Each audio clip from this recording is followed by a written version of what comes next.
You know, it's really something when someone like Joe Rogan starts sounding like the voice of reason in the MAGA podcast Indeed. sphere. I was just listening to this clip where he comes to the realization that Trump doesn't care about, well, the Constitution or due process at all. He only cares about himself. As Right. And that observation really cuts deep. It's almost jarring to hear such blunt honesty coming from someone with such a massive platform. Exactly, and the clip dives into some heavy territory.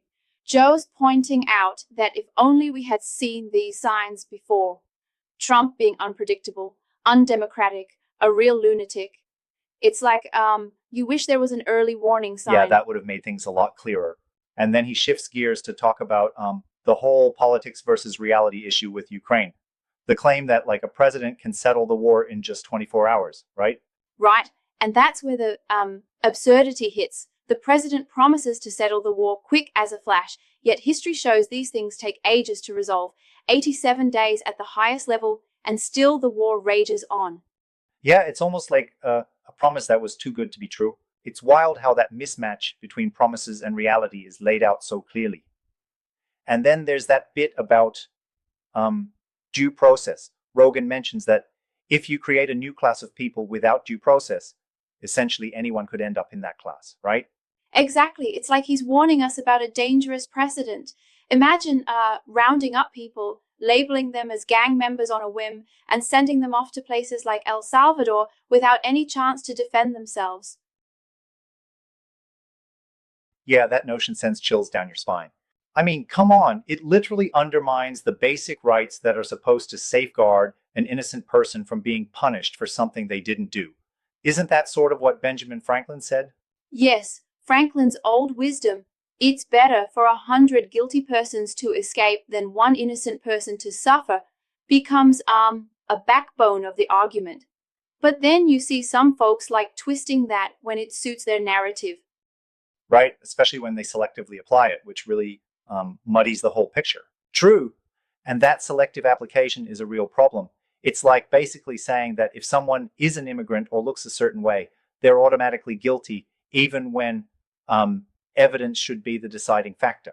Absolutely. And then there's this broader point about Trump's policies. I mean, his so called solutions are almost kindergarten level, the classic example being his fix for securing the border by just building a big wall. It's like he's oversimplifying really complex Yeah, issues. that concept of a quick fix just bypasses the necessary detailed debate.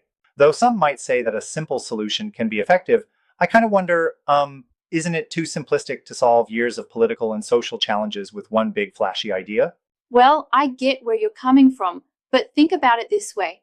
When you're dealing with deep rooted problems like the war on the border, a simplistic answer might be attractive. However, it completely ignores the nuances and unfortunately undermines processes like due process. Yeah, I see your point. The danger is in ignoring those nuances which are essential to protect rights. And get this, there's a part where Rogan basically says that by eliminating due process for one group, you inadvertently open the door for anyone to be treated in that manner. That's a slippery slope if I ever heard one. Exactly. It's like if you start rounding people up without proper judicial oversight, next thing you know, you're living in a state where, well, any dissent or minority could be lumped into that same category. Right? It's a recipe for tyranny. And isn't that what he's warning us about? That such policies could build up into a chilling system where the fundamental values of due process are not only attacked, but completely eroded? Yes, indeed. It's a stark warning. And consider the anecdote he uses, comparing it to a scenario where someone with, say, some stupid tattoos gets labeled a gang member and ends up unjustly locked away somewhere like El Salvador. Yeah, that really brings home the human cost of such policies. I appreciate how he doesn't just highlight the policy failures, but also the moral implications. That if we let these dangerous precedents stand, it can lead to society abandoning the very principles we're supposed to defend. Right? And his emphasis on not becoming monsters while fighting monsters really stands out. It's almost a cautionary tale about the loss of our core values in the midst of political strife. Protecting those core values is crucial. However, I do wonder if sometimes his stark criticisms might paint a bit of a one sided picture. Is it fair to say that every policy, even if misguided, is a danger to due process? What do you think?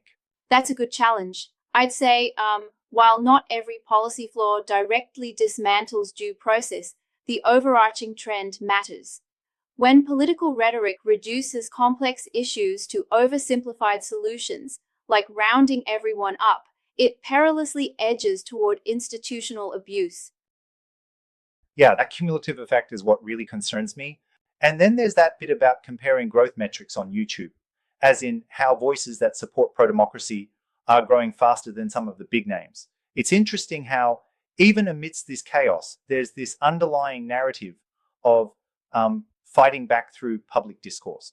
Right? That subtle call to amplify voices that stand for due process and democratic values instead of being swallowed by oversimplified, reckless solutions.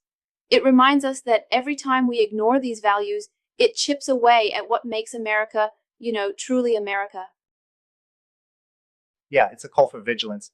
I love that. It's almost like the message is both a critique and a rallying cry. A reminder that in our political debates, protecting the rights of every individual must remain paramount. Exactly. It's a reminder that even when facing tough challenges, we must hold fast to due process and fairness. Otherwise, as he warns, we risk losing the very essence of freedom itself. Couldn't agree more. And, with voices like Joe Rogan's occasionally breaking through the noise, maybe there's hope. There's a chance for a broader conversation about these essential issues. Absolutely. So let's keep questioning, keep speaking up, and never let our guard down when it comes to protecting due process and the rights that define us. Yeah, here's to that, staying vigilant and true to our values. Thanks for diving deep into these complex ideas with me. It's conversations like these that remind us how important it is to keep the dialogue going.